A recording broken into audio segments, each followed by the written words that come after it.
Hello friends.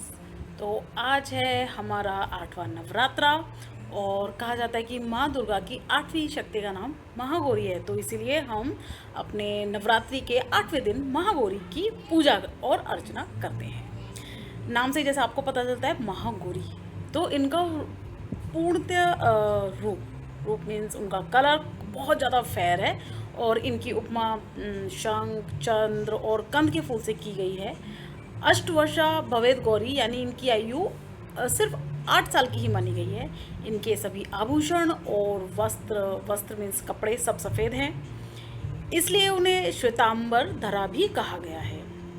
इन माता की 4 भुजाएं होती हैं और जो उनका वाहन होता है वो वृषभ होता है, इसलिए महागौरी को वृषारूढ़ा भी कहते हैं। महागौरी के 4 हाथ हैं, जिसमें ऊपर वाला दाहिना हाथ रेड हैंड अभय मुद्रा है। नीचे वाले हाथ में उन्होंने त्रिशूल धारण किया हुआ है। ऊपर वाले बाएं हाथ में डमरू धारण करके रखा है, बाय मीन्स लेफ्ट, और नीचे वाले हाथ में वर मुद्रा है।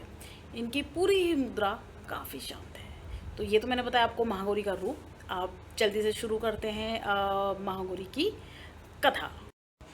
तो ऐसा कहा जाता है कि पति रूप में शिव को प्राप्त करने के लिए महागौरी ने काफ़ी कठोर तप किया था। इसी कठोर तप से उनका सारा शरीर काला पड़ गया था। लेकिन जब तपस्या से प्रसन्न होकर भगवान शिव अवतरित हुए तो महागौरी के शरीर को उन्होंने गंगा के पवित्र जल से धोकर कांति में बना दिया और उनका रूप गौर वर्ण का हो गया। गौर मतलब फेयर, वर्ण मतलब कलर का हो गया। तो इसीलिए इनको महागौरी कहा गया है। एक कथा और काफ़ी प्रचलित है महागौरी के लिए। कहा जाता है कि एक बार एक भूखा शेर भोजन की तलाश में वहाँ पहुँचा जहाँ देवी उमा तपस्या कर रही थी। जी हाँ, हम देवी पार्वती को उमा काफ़ी रूपों से नामों से जानते हैं। तो देवी को देखकर सिंह की भूख, सिंह मतलब शेर की भूख और भी ज़्यादा बढ़ गई।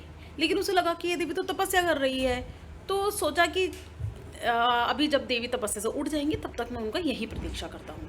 इस प्रतीक्षा में वो बहुत ज़्यादा कमज़ोर हो गया। जब देवी तपस्या से उठी तो उन्होंने सिंह की यह दशा देखी तो उनको बहुत दया आई और इसी दया भाव से और प्रेम से उन्होंने उसी सिंह को अपना वाहन बना लिया। क्यों? क्योंकि सिंह भी तो उनके साथ तपस्या कर रहे थे ना। सिंह मतलब शेर ने माँ की पूरी तपस्या भंग नहीं होने दी और उनकी प्रतीक्षा भी की कि जब उनकी तपस्या पूर्ण हो जाए। तो देखिए सिंह को कितना अच्छा तपस्या का फल मिल गया। तो इसलिए कहते हैं कि भगवान की कोई भी पूजा अर्चना आप जितने भी प्रेम से करते हैं वो कभी खाली नहीं जाती है। कि 8वें नवरात्रि का महत्व कैसा है, माँ गौरी दिखती कैसे हैं और उनके पीछे की कथाएं क्या क्या है। अब मंत्र मैंने एज यूजुअल आपके डिस्क्रिप्शन बॉक्स में लिख ही दिया है नीचे। और इनको और भी काफ़ी नामों से जाना जाता है, जैसे कि अन्नपूर्णा, ऐश्वर्य प्रदेनी, चैतन्यमयी भी कहा जाता है। अब मैं आपको बताती हूँ कि माँ गौरी का नवदुर्गा आयुर्वेद में क्या महत्व है। तो माँ गौरी की तुलना तुलसी से की गई है। तुलसी 7 प्रकार की होती है: सफ़ेद तुलसी, काली तुलसी, मरुदा, ध्वन, गणेर, अजरक और षष्ठपत्र। तो ये तुलसी क्या करती है? तुलसी तो आपको पता ही होगा, ये हमारे रक्त को साफ करती है, रक्त मतलब ब्लड को क्लीन करती है और सारे जो हमारे हार्ट से रिलेटेड जो भी इश्यूज होते हैं उनको सॉल्व करती है। तो चलिए फिर से जयकारा लगा दीजिए शेरावाली माता का। और किसी होते जयकारा शेरावाली माता का। बोल साचे दरबार की जय।